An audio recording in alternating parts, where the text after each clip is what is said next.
Tyler, thank you so much for coming to the show. Can you tell us a little bit about who you are and the work that you do?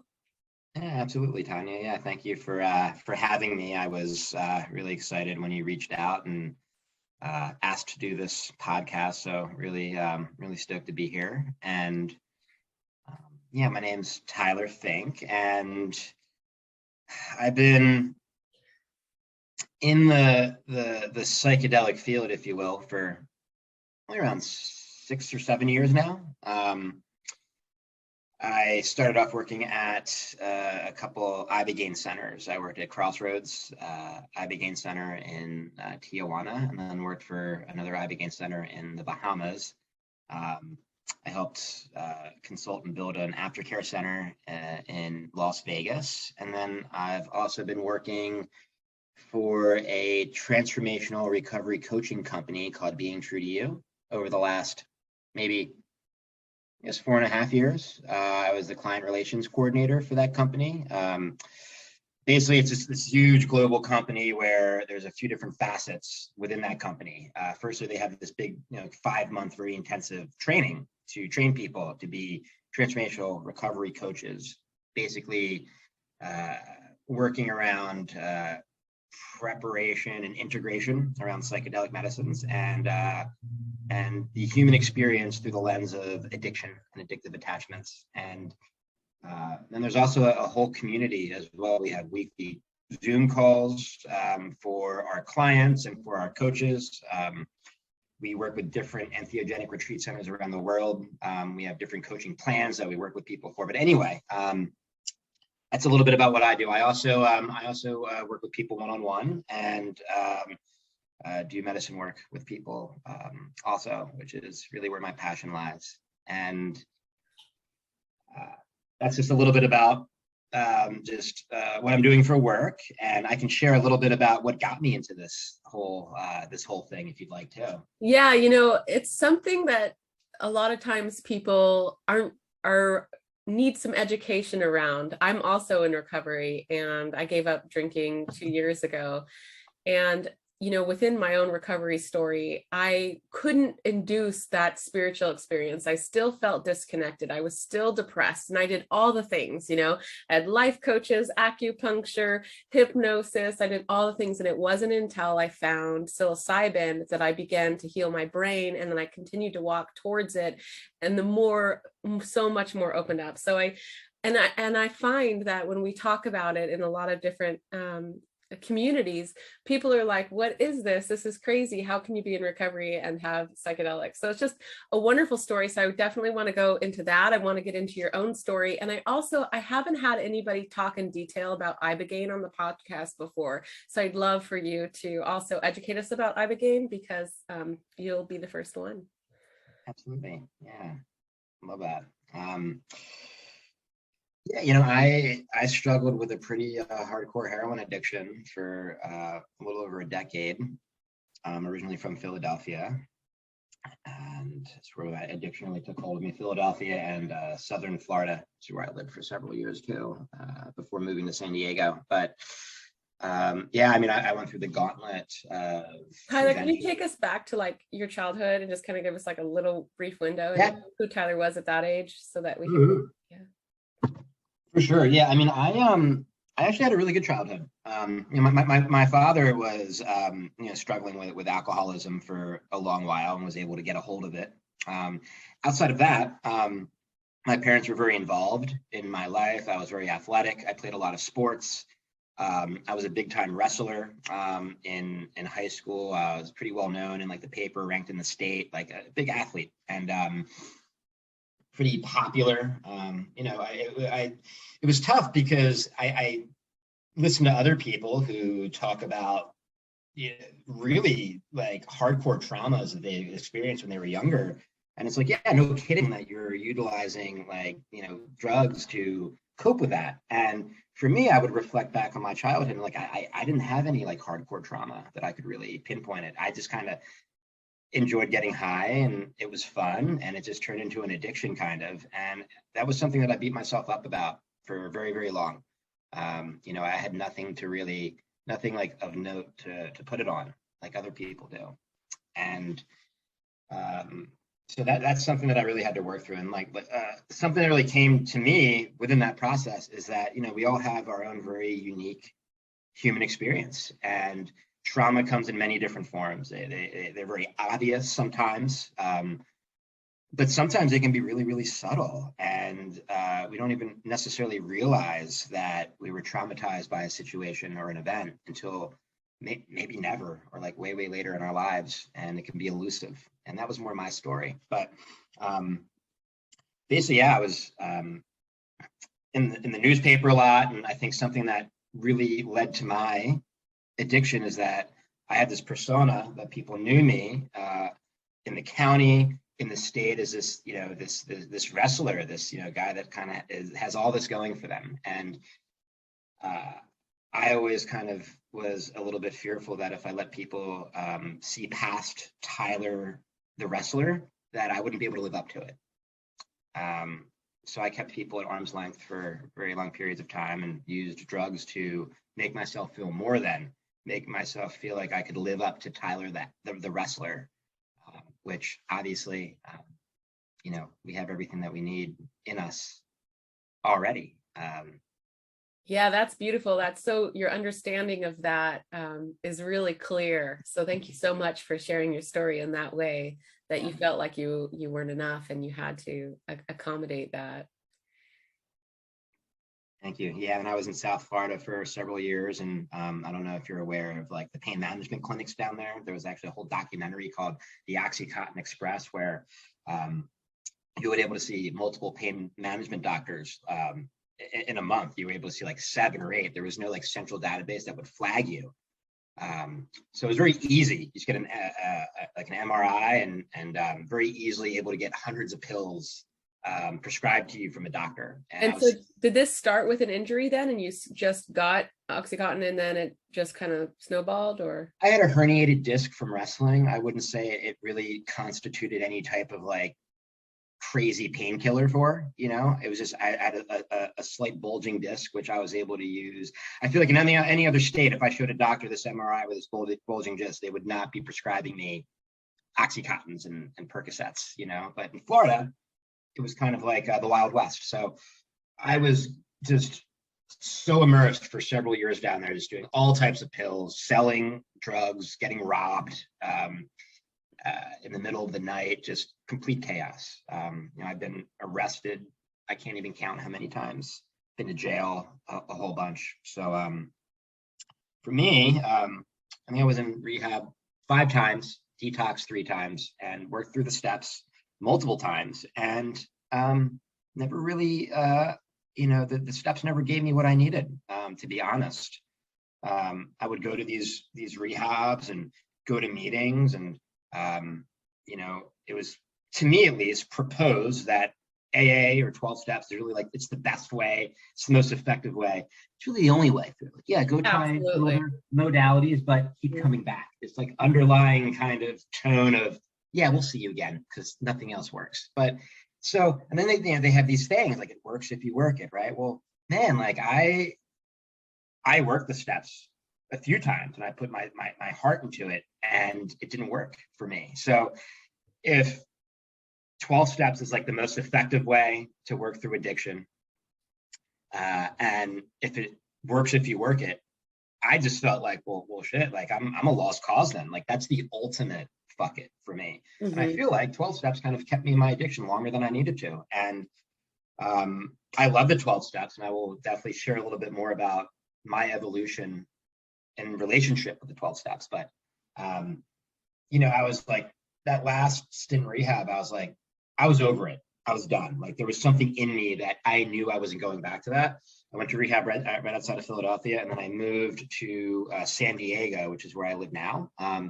Right after rehab, I've been in San Diego for about 8 years now. And I was like, there's got to be another way through. You know, I wasn't really aware yet of like psychedelics. And I moved to San Diego and just started listening to a lot of podcasts, like really for the first time in my life felt free. Like I was exploring my spirituality, reading a lot of books, and learning about, you know, different, not just like different modalities of recovery, but different theories and perspectives around addiction that I've never heard of before, kind of moving away from this like disease model that you are kind of diseased for the rest of your life. But that's how I found psychedelics. And then being in San Diego, I live right above the border. There's a lot of Ibogaine centers in Tijuana, and there's a pretty robust psychedelic community here in San Diego. So I started going to a lot of events, psychedelic awareness events, and just like networking and putting myself out there. And I met somebody, we connected. About 2 weeks later, he called me up and asked me if I wanted a job at Crossroads. And that was kind of my foot in the door. I've previous to that. Can you tell us though, your first experience, because I want to get my listeners to get an idea of how Ibogaine helps you and what type of window in your soul that was like. Yeah, absolutely. So me, that was interesting. So I moved out here. I was out here for a year in San Diego. I got a herniated disc, or not a hernia, which I had to get surgery on. And instead of doing painkillers, I heard about Kratom. And I was taking Kratom. For anyone that doesn't know, Kratom is a plant that's indigenous to the South Pacific. And it has a molecule in it. I forget the name of it off the top of my head, but it's an opioid agonist. So it's not an opioid, but it tricks your brain into thinking that you're putting opiates in your system. So it has a very similar effect as opiates. It also has addiction and withdrawal tied into it as well, which I was not aware of at the time. So I was doing Kratom for about a year, and I actually did Ibogaine to get off of Kratom. Ultimately, I had to do Ibogaine twice, actually, twice in like about a year and a half to get off of Kratom. And wow, so I went down to Mexico, and I was there all by myself. It's a really beautiful place in Tijuana, and they ran me through Ibogaine. I was there for 10 days, and yeah, it was a powerful experience. So a little bit about Ibogaine. Ibogaine, they call it. So firstly, it's an alkaloid within the Iboga root bark. Iboga is a plant that grows in Gabon, Africa, Central East Africa, I believe, and it's utilized by the indigenous out there, the Bwitis, as a sacrament for their spiritual beliefs. It's similar to the way that the Amazonian people utilize medicines like ayahuasca for their spiritual beliefs as well. And so the Iboga shrub is composed of 13 alkaloids, I believe. One of those alkaloids is Ibogaine. It's the most, it's the strongest alkaloid. So Iboga, you can totally take the whole root bark, and it's like a 30-hour experience. It's pretty, it's difficult and it's long. It's a marathon experience for sure. So is this 30 hours? Is there no sleep? And like, yeah, you're not sleeping at all. And I'll get into like the experience a little bit, but they have their own music that goes along with the medicine too. It's similar to the icaros that are associated with ayahuasca. And and it's hard on the system. Iboga, it's probably the most dangerous psychedelic medicine out there. It definitely has the most contraindications with other pharmaceutical medications, and also has, I think, the most elaborate protocol needed to be able to go through the medicine. But if you check off all the boxes, go through the protocols, it's incredibly safe. But it's hard on the cardiac system and the liver system in particular. So Ibogaine, what they're able to do is they're able to separate the Ibogaine alkaloid with like hydrochloride, like a salt solution. So you get like Ibogaine HCl. And it's still a very intense experience, but it's cut in half, the duration. It's about 15 hours or so, and it's not as intense or hard. So someone whose health is battered down by years and years of addiction, Ibogaine is definitely the preferred way because it's just easier on the system. But for people that are not struggling with like hard addictions, I would very much suggest doing a full Iboga root bark and do it shamanically with a facilitator. The Ibogaine centers that are in Mexico are set up more medical. You're hooked up to the EKG, you're hooked up to heart monitors, and it's somewhat, some of them are in like a very like kind of medical setting. So yeah, So I say like Ibogaine, honestly, it's about 24 hours. I mean, the peak of the experience is about 12 hours, but you're still in it for a good 24 hours. And man, so traditional psychedelics are called entheogens. But Ibogaine, Iboga, is actually, it's in a different category. It's definitely like a standalone medicine. It's an entheogen.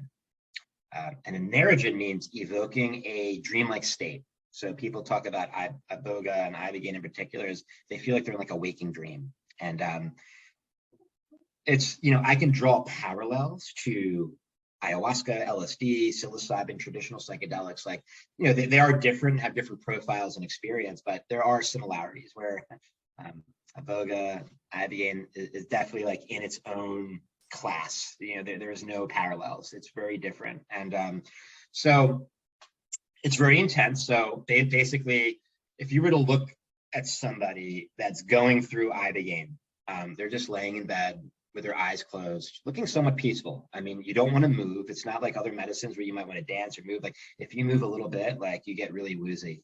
So you want to stay still and lay there. And you look at somebody and they're just kind of there, just laying down. But what's going on behind the eyelids and internally is a different story. So for me, and I can just really talk about my experience. You close your eyes, and it's literally, for me at least, it was like a projection screen was playing on the back of my eyelids.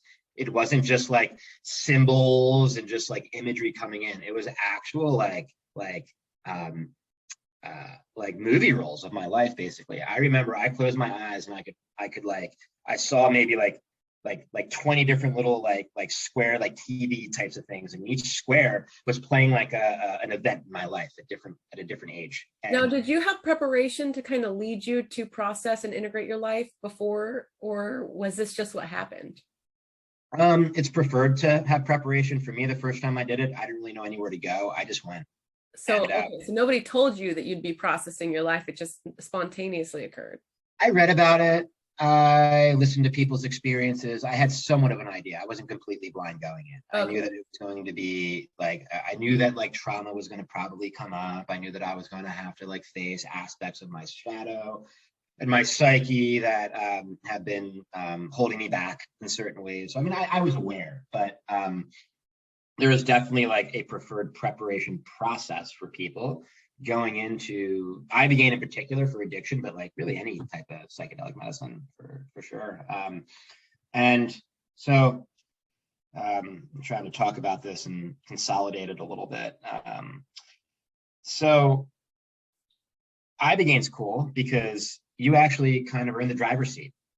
You have somewhat agency and interaction with the medicine, where with other medicines, in my experience, you take ayahuasca, DMT, it's kind of like these medicines like are taking you along for the ride. Absolutely. You surrender to it, and they're going to take you where they take you. Where with Ibogaine, even ketamine will do the same. It's going to take you where it takes you. Mm-hmm. Absolutely, that's another medicine that I work with that I absolutely love. But that's we only have an hour.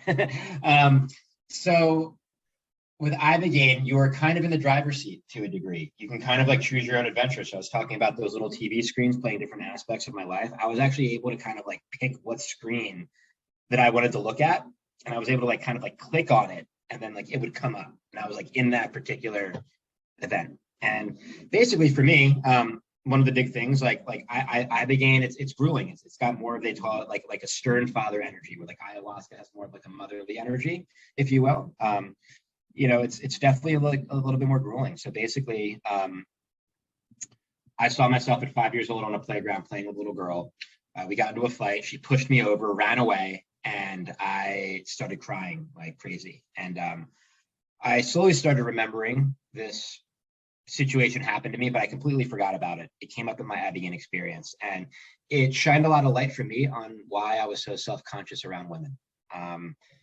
It really just kind of like connecting the dots. It was like, oh, like this thing is what happened to me at like 5 years old. And like, it was very clear, like that was something that stuck with me around, I don't know the details of the fight that her and I got into, but it was just, sometimes it's like connecting the dots is enough. You don't need to go much deeper. And so that was it, but it was like that situation was playing over and over again for hours and hours and hours. It was like Ibogaine was smacking me across the face with a 2x4 of this experience over and over and over again. It was grueling, you know, and that's kind of how it works with Ibogaine, you know. And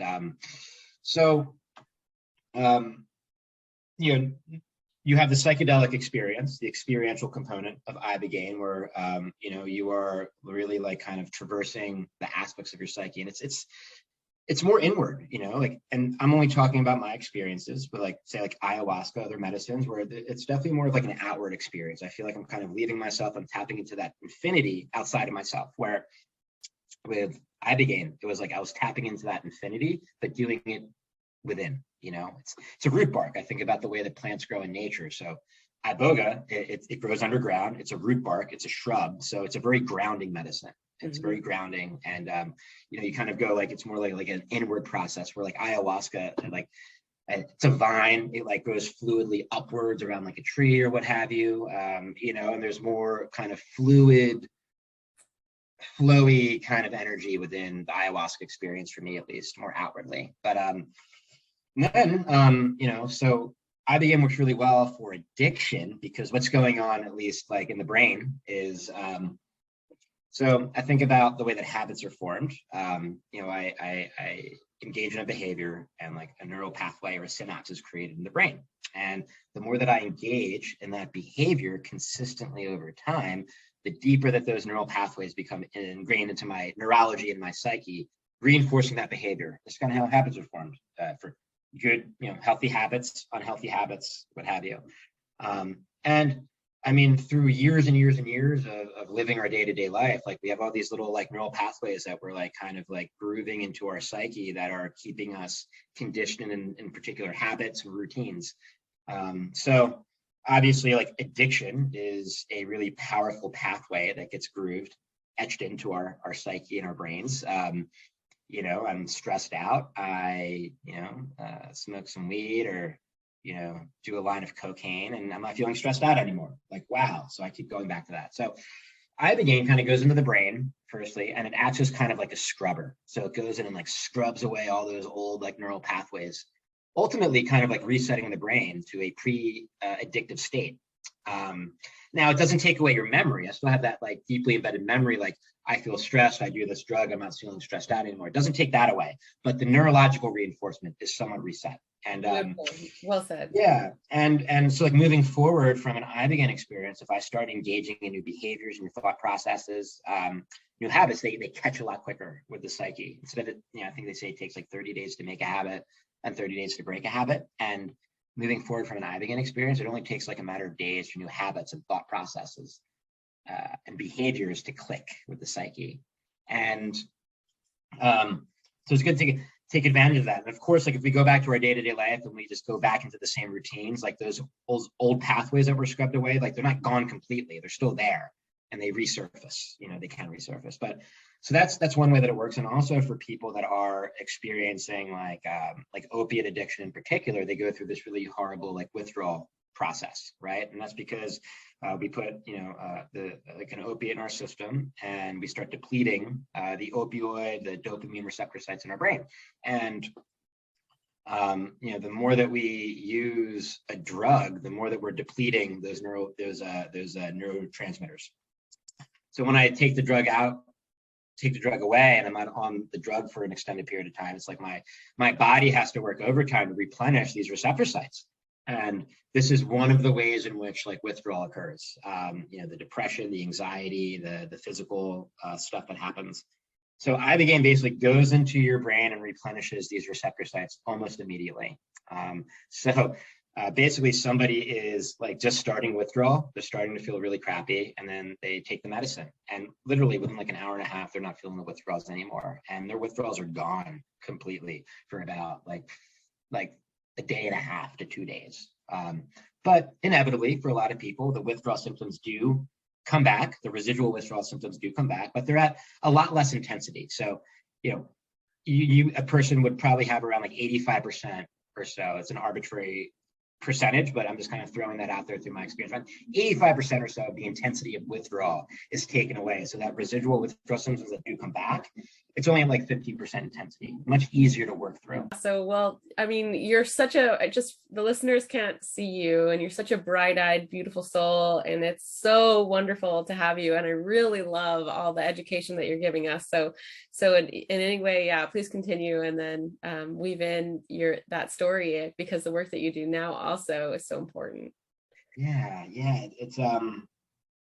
it's really a beautiful medicine. And, I worked for an Ibogaine Center for a couple years, and I was doing a lot of like intakes and sales.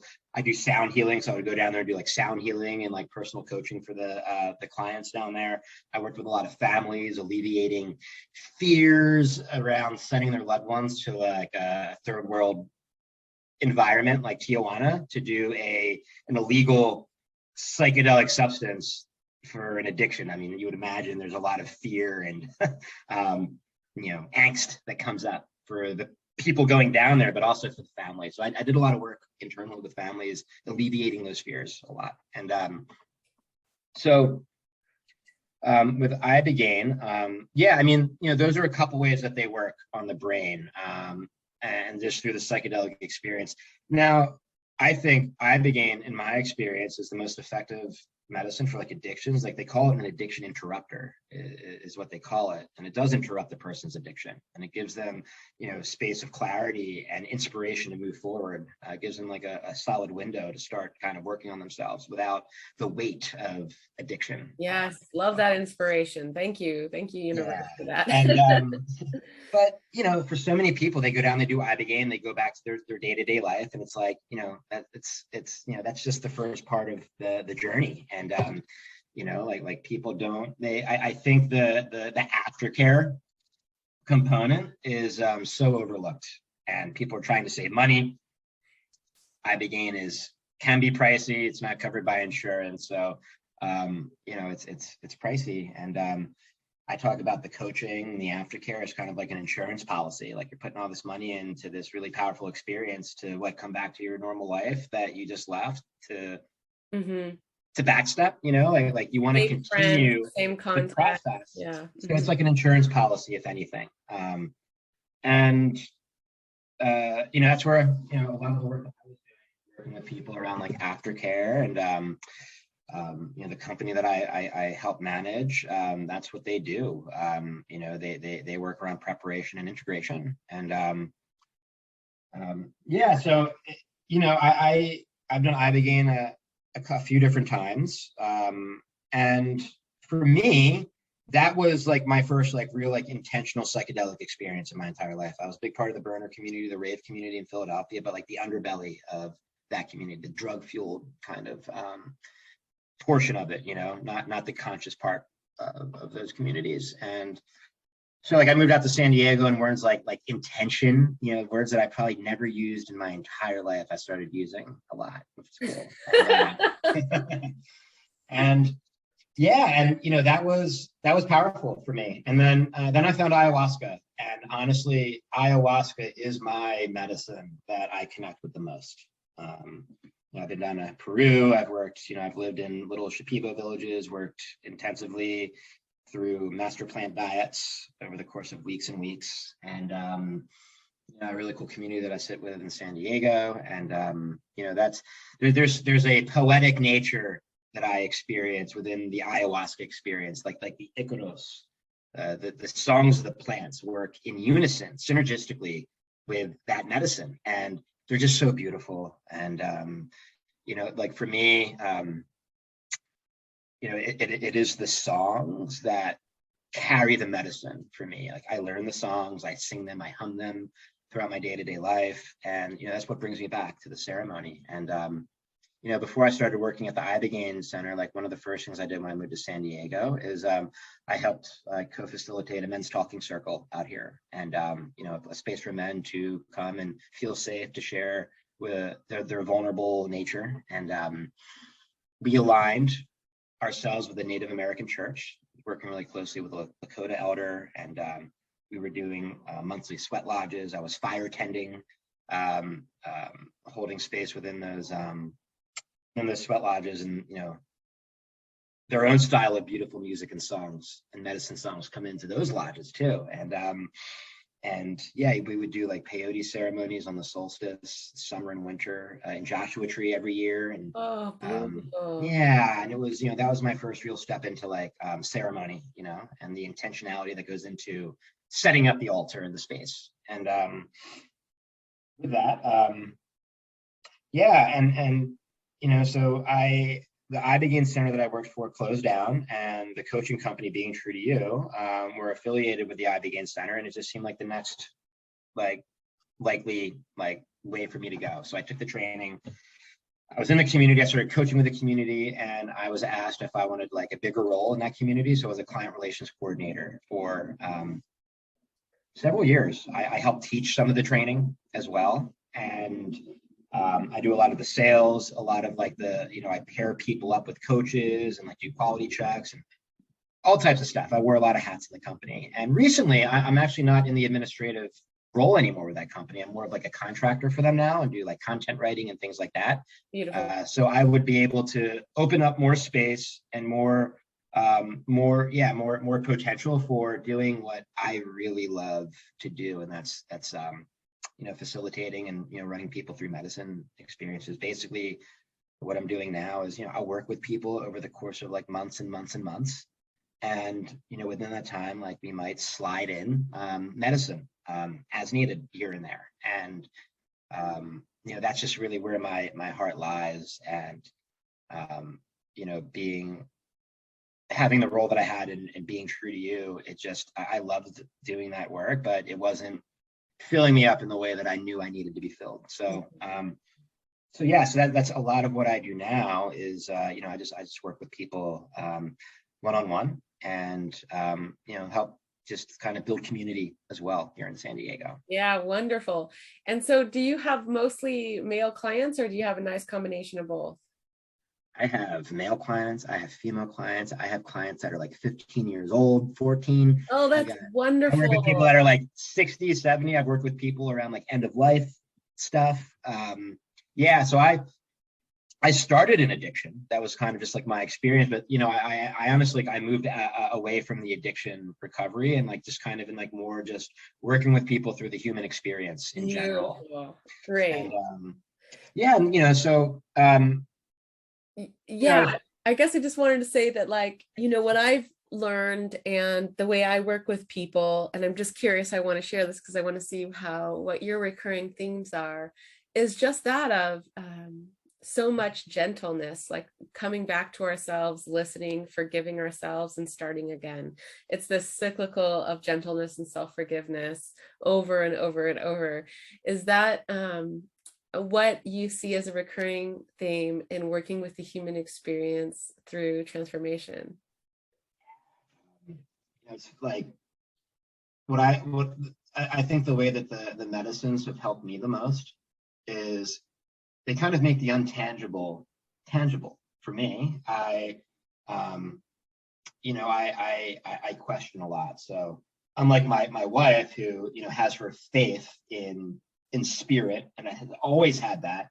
For me, like, that wasn't there, and I kind of had an inkling that there was something behind the veil. There was something else out there, but I couldn't. I needed more proof, I guess, and the psychedelic experience really allowed me to peek behind the veil and made, again, the intangible tangible. And now, wait, just pause for a minute because I'm really curious about this. Okay, so because you and your wife, it was a good example of differences. Now, in Tyler's experience, your experience of who you were, did you first have to cultivate that self-love and that inner loving being before you could start to look at an outside spirit like your wife always had? Or does that make sense? Yeah, no, I don't believe, I've never thought about that really, but no, I mean, I think like the way that I started learning about spirituality and reading and just like starting like meditation practices and yoga were very much happening simultaneously through my own beautiful journey of self-love and forgiveness. And yeah, kind of just back to your question, with the medicines, at least, what I see them do for a lot of people is not just kind of make the intangible tangible, but also I think it takes these really complex narratives that we have, these stories that we have about ourselves and about life and reality, and they really simplify them to like the essence of what it is to be like a good human. Like everything's going to work out. Treat people like you want to be treated. Like be impeccable with your word. Like these really simple truths. That we have a tendency to really just make very messy and complex just through our own inner turmoil. And but yeah, I work with it's all about meeting somebody where they're at. So I'll work with people. Some people are just learn, like they need to learn how to like build healthy relationships with people, and like they don't know what like a healthy friendship is like, and that's what we work on. Some people, like I use like these medicine experiences like a rite of passage, and I talk about how the rite of passage is something that's missing from our Western society, but I feel like is very much embedded into the human condition through millennia of various styles of rite of passage embedded into different cultures and indigenous societies throughout the times. And have you listened to any of Michael Mead? Michael no, Mead? Oh, I haven't. just so amazing about rite of passage. He was on the podcast. He's a mythologist, incredible person. Sorry to interrupt. Very cool. Yeah, and I'm very much into mythology, the hero's journey, the various archetypes that are also associated with our ability to make sense of our lives. And but yeah, some people like they want to work around, just like self-forgiveness. I do a lot of inner child work. So I work with a lot of people around, like I bring them back to earlier states of their lives and how they might still be affected by those earlier years. And I think like, forgiveness is a powerful tool. And what was really helpful for me is restructuring my perspective around like addictive attachments and what addiction is. So like, I learned that like, addiction is a disease. It's very stigmatized, and you're going to have it for the rest of your life. It's chronic, and it builds and builds. They say that your addiction is doing push-ups when you're sober, which, I guess that theory works for some people, but there's nothing really that's like what we're learning now around like neuroscience and the plasticity of the brain and its ability to heal itself. Like, that stuff's not making as much sense anymore. But like for me, like I can put addiction into like 3 different categories. Like we have hard addictions, which is like the methamphetamine, the opiates, like the obvious ones. Then we have like soft addictions, which would be more like sugar, technology, social media, gambling. And then there's a third category that I personally call subtle addictions. And these are more like addictions of the mind. So things like addiction to control, addiction to our emotions, addiction to our story. Looking at things like PTSD, depression, anxiety disorders as having like really strong undertones of addiction wrapped around them. And it's through this kind of like wider lens of what addiction encompasses. It's like everybody is hooked by addiction one way or the other. It just like takes hold of people differently. Oh, I love this. You just transcended the whole idea of addiction as a spectrum and made it more, just so much more tangible. I've heard people say like when we like to call addiction as a spectrum or all sorts of things as a spectrum, and the word spectrum doesn't make sense because it's all encompassing. But when you say, okay, look, we got these soft, hard, and addictions of the mind, that was just gorgeous. Is that something that spontaneously occurred to you, or like where did you start to tap into that? Honestly, when I went through the training for the coaching company or Being True to You, it really shifted my perspective around addiction. And they didn't necessarily talk about addiction in the way that I'm talking about it right now, but the way that they laid out addiction allowed me to build my own personal relationship with addiction and what it means to me. And it's like I might be working with somebody that's like, like severely depressed, right? Like they're stuck, and it's like just because an addiction's subtle doesn't make it any easier to work through than a hard addiction. It's just subtle. It's harder to identify like the source and the nature of that particular addiction. So someone that's going through like an opiate addiction or heart addiction is like, wow, like, there's a very identifiable, tangible source that's influencing addiction. Like, I get rid of the alcohol. Yeah. Would you put alcohol in that heart addiction? Of course. Yeah, definitely. Yeah. I get rid of alcohol and like my life is going to change pretty dramatically, in one way. And so there's people like there's a starting point. But for someone that's like severely depressed, dealing with a lot of anxiety, it's like they don't necessarily know like why, like it's kind of like they're walking in circles trying to figure out why they're feeling so stuck and so bad. And there's no like identifiable, like tangible source for them. And it can be very daunting.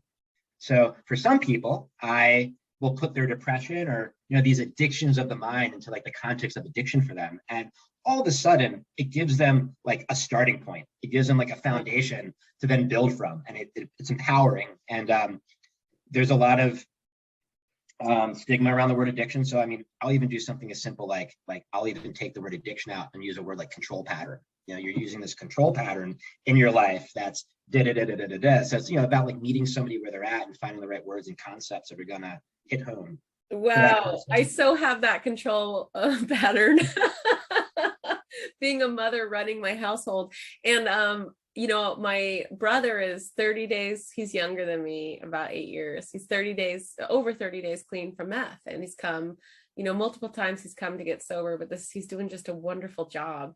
And it's just such a challenge, because what you're saying makes so much sense. Beneath the addiction, when you get that sobriety, there's this restlessness. And we were out eating the other day, and he's like, I just feel when I'm in public that everyone is watching me, and I don't know where that comes from. And there's just so much chaotic energy. And I'm like, oh my God, I have no idea how to fix that to help you, other than it gets better with time and the magic of psychedelics. So I'm so glad you do what you do. And it's such an interesting thing, because the heart addictions, as you're saying, are sometimes a result of the inability to soothe the mind addictions, like you said, the anxiety and the depression.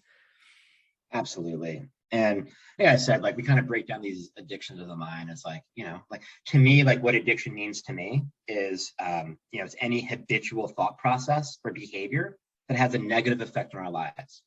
Some people can talk about healthy addictions. To me, like that negative effect on our life is really important. And to me, like a healthy addiction is more, it's just a healthy habit. And that's just my personal relationship with it. Like some people like need to be like, for me, like, I can still, I take like psychedelics, or, I might smoke a little cannabis, and like, it's not going to bring me back to the crack pipe or to the needle, where we tell ourselves that on a daily basis, like that's going to be our truth and our reality. Right. And some people need that, and I was working with so many people that were in 12 steps that were really interested or already utilizing psychedelics in their recovery. And, they had nowhere to firstly, like to integrate their psychedelic experiences within like a 12-step frame, which in and of themselves, I think the 12 steps are a phenomenal framework to live life by. I think if everybody lived by the 12 steps, the world would just be a better place. But it's like the human element is what makes the 12 steps really messy and dangerous, I think, in certain ways. And so I started noticing this, and like people, like they weren't able to talk about their psychedelic experiences and like meetings because, obviously it's just not, the stigma that's there. And Tyler, can I just say that, my experience too, so maybe you can, is that, okay, we do storytelling, like you said, we have this underlining narrative. And sometimes in the 12 steps, you hear the same story and the same people will tell the same story over and over and over and over again. But to me, in my spiritual process and my own recovery, my story is gorgeous because it changes and gets juicier every year. So if I hear a stagnant story, I just don't feel like that's growth. Is that something that you noticed as well? Yeah, people are coming into like a lot of meetings and just kind of talking about like the mundane events within their life, complaining like each day, and it's kind of the same stuff. And there's no like solution-based share. Not all the time. You find good meetings, and like that's different. Not all meetings are created equal. That's true. Right. But I think there's like 12 steps. It's the most prevalent recovery process that we know of. You can go to any small town or city and find a meeting. Like the community is already built in, and I think that's the most powerful aspect of the 12 steps right now is the community. But so basically, what we did, me and a friend of mine, we started our own psychedelic 12-step meeting here in San Diego about 8 months before COVID started, and we rewrote the steps. Basically, we incorporated, we kept the flavor and the essence of 12 steps, but incorporated like psychedelic concepts and lingos. We kind of made it a little bit more conscious, if you will. And then just so if anybody's really interested, can you tell us how to find those? Yeah, no. totally. Like at the end, I'll kind of like Okay. tag that in for sure. But yeah. So we started an in-person meeting here in San Diego, and it just like really took off. And basically, there was this other organization called Psychedelics in Recovery that were around Right. for a couple of I've years, heard of but it. they were kind of like pre-COVID. Like they only had like one meeting like a week, I think, and we're only seeing like 4 or 5 people in the meeting. Like they were really stagnant. And I think, firstly, COVID, with everything going virtual, kind of blew a breath of fresh air within psychedelics in recovery. But basically, what we did is we aligned our meeting with psychedelics in recovery, and through that, created more meetings and like built that community. So now I think there's like 13 meetings a week. We have men's meetings, women's meetings. There's meetings in like different countries to help with time zone differences and stuff. And yeah, people are like reaching out to us, wanting to start like in-person psychedelic 12-step groups around the country. So like, we have like a little like startup kit for people that want to start psychedelic 12-step groups. And yeah, and I mean, just that's been incredible. Just kind of, to me, the bringing like the psychedelic awareness into like the recovery community, like 12 steps was like to me like the access point, because it is the biggest, the most well-known, the most prevalent. So like if we can kind of infiltrate, if you will, like that community a little bit, and like kind of start branching off and creating like these 12-step psychedelic 12-step meetings, like wow, like that's a great way to get the message out to the masses in a more efficient way. So And especially to the people who need it. So I love the 12 steps. I'm not, it's not necessarily my pathway of recovery, but I think it helps so many people, and it's a beautiful framework. I just think, again, just, I think the teachings of the Bible are a beautiful message and framework. But then like, you kind of have like humans come in, they have their own perspectives on it, and they try to tweak it and change it. And it's like the human element that mutate the message. And I think the same things happen with 12 steps too. Mm-hmm. Mm-hmm. So then what is your message and what is your understanding? For addiction in particular, I mean, to me, it's just like, we all have our own unique relationship with our addiction. You can ask 10 different people what addiction means to them and their experience. You can get like 10 different answers. Like my definition, which I shared with you around addiction, might be different than somebody else's. I might go to like a 12-step meeting and I see somebody talk about being clean off of heroin, let's say, for like 10 years, but I also see them binge drinking coffee, chain smoking cigarettes. And to me, like, wow, there's an energy with addiction, and this person's still in the energy. And I talked to this guy though, and he's been off of heroin for 10 years. He's a productive member of society. He has a beautiful family. All these things are going well. So it's like, who am I to judge him and his process, right? Like it's working for him. That's his relationship. He might look at me and say, oh, like you drink ayahuasca, you take mushrooms, like you're not sober, like, so like for me, it's like, firstly, like my idea of like altered states is, like anything that we ingest is going to activate an altered state. I mean, I eat like a piece of red meat, I'm going to get hits of serotonin and dopamine through like the deliciousness of that, or like spinach or carrots, and so it's like anything that we ingest, like we're always into an altered state in one way or the other. Coffee, nicotine, and that's not to say all altered states are created equal, but with that too, I feel like sobriety as well as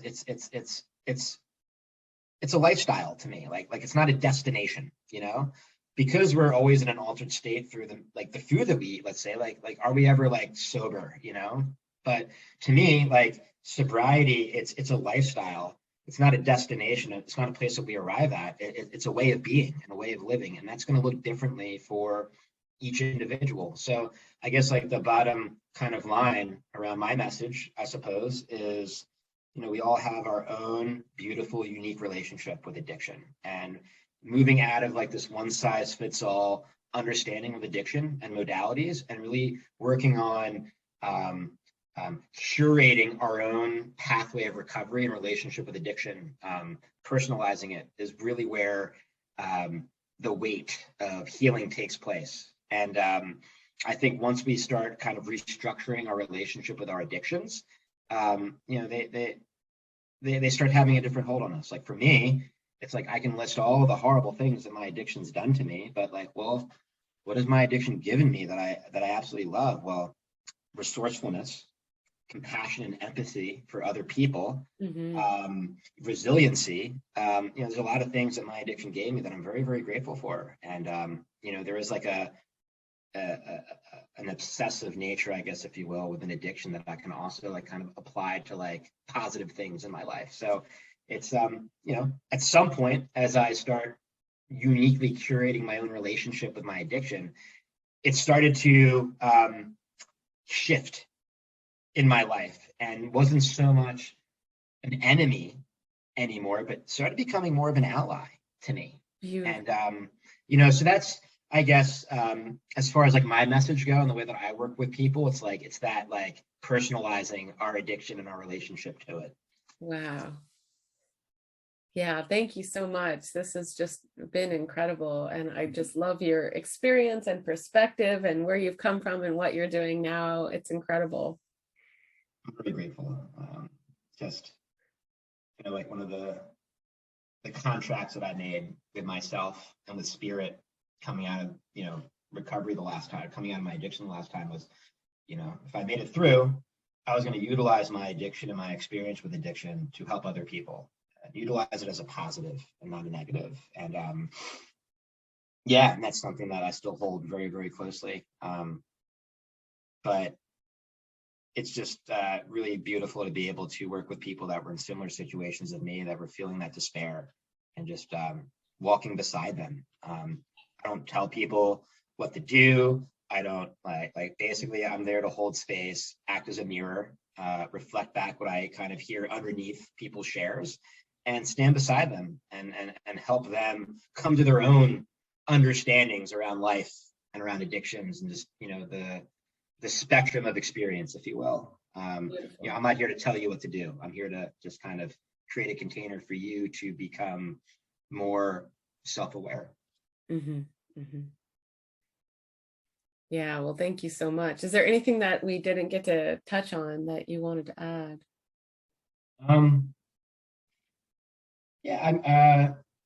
I would love to go in a whole segment of ketamine. Ketamine is a medicine that I work with people. I provide like IM injections for people and work with them. And, I help, I work with like ketamine centers. They're like kind of popping up everywhere. And the way, it's an anesthetic. So you have a lot of anesthesiologists, right? Like that are administering ketamine. They're not therapists, they're not psychologists. And people go in, they get infusions and they go home. And like, to me, it's like when someone's on ketamine, it's like when they're coming out of it, that's the juicy stuff. That's where you want to process and use the plasticity of the ketamine to start kind of restructuring our life frameworks. And that, I think ketamine is just a beautiful gift to give people. It's just really powerful. And like ketamine, psilocybin, and MDMA are the three medicines that I typically work with the most, but we'll also bring in like 5-MeO or combo if needed. I incorporate, it's meeting people where they're at. So I'd like to structure more of like a ceremony with people in these experiences, but some people are very turned off by that. And interesting. I don't go there. And so I do. It's all about meeting people where they're at, and they all have very different religious backgrounds, and working with some people, I don't know a lot about what it is to be Jewish, and so I have to just listen and just let them formulate that whole spiritual experience. Totally. And it's like some people, like they work with just one medicine and a more kind of like shamanic relationship. And I do bring like shamanic tools into the work. But for me, it's like I look at like there's like this unified field that connects everything. You to me, us to the planet, to the animals, to the water. There's this like unified field that connects all things. And to me, I kind of look at like the psychedelic as kind of like it taps into that unified field, and through that moves through us and interfaces with our psyche. So like the way that I kind of like set a container and the way that I work with people, it's not necessary. I do call in like the personality and spirit, if you will, of the medicine, but it's more so like I'm utilizing that unified field to set the space and hold the container with people, which has allowed me to work with like various medicines, which I honestly had to really come to terms with, like, am I being a cowboy working with like a few different medicines? Should I just work with one medicine? Am I being like overzealous? And that was my own journey within like just like self-confidence and just imposter syndrome and all those things that come along with this work. But again, I just wanted to touch on that really quickly. I know we're running out of time, but I mean, I love that you did, and thank you for pointing out the medicines that you work with. I've got to learn so much about ketamine, and I see how it's just such an incredible drug as well. And they all have their, the more we know, the better. The more we get to learn about every medicine, the more we get to know how to lead people by walking behind them, by letting them lead us, the way. It's just an incredible journey. So I guess my next question for you is, now that you're really like living in your passion, because you've done so much healing work, did you really find that the synchronicities and just getting up to the edge of the unknown and trusting in yourself enough and trusting in the universe to wait for the next right thing, is that really an element of your life now, that you've moved into so much self-trust and therefore trust in the universe, and it's just coming because you're in your passion? The universe is like, okay, here you go, Tyler, this is the work.